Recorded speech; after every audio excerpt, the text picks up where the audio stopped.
Pemirsa, momen libur Natal dan Tahun Baru Nataru tak memberi pengaruh yang signifikan terhadap okupansi atau tingkat hunian hotel di Kota Denpasar. Dinas Pariwisata Kota Denpasar mencatat okupansi pada momen libur Nataru kemarin hanya mencapai 19,68%.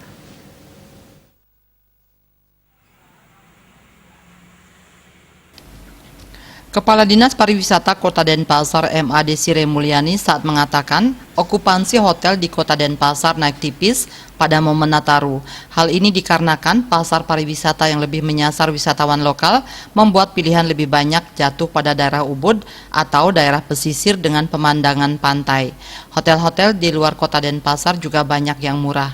Wisatawan lebih memilih daerah pesisir atau dengan udara sejuk.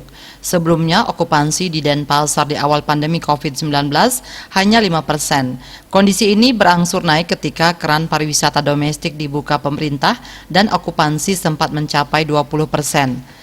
Libur Nataru ternyata belum memberi banyak perubahan terhadap okupansi hotel di Denpasar. Saat ini kedatangan wisatawan ke Denpasar lebih banyak memanfaatkan villa sehingga okupansi hotel tidak begitu tinggi. Namun pihaknya bersyukur sudah ada peningkatan hampir 2 digit. Disinggung soal jumlah kunjungan di destinasi wisata, Desire mengaku agak sulit memantau karena sifat destinasi di Denpasar adalah umum dan terbuka, seperti pantai, pasar, lapangan, dan sebagainya.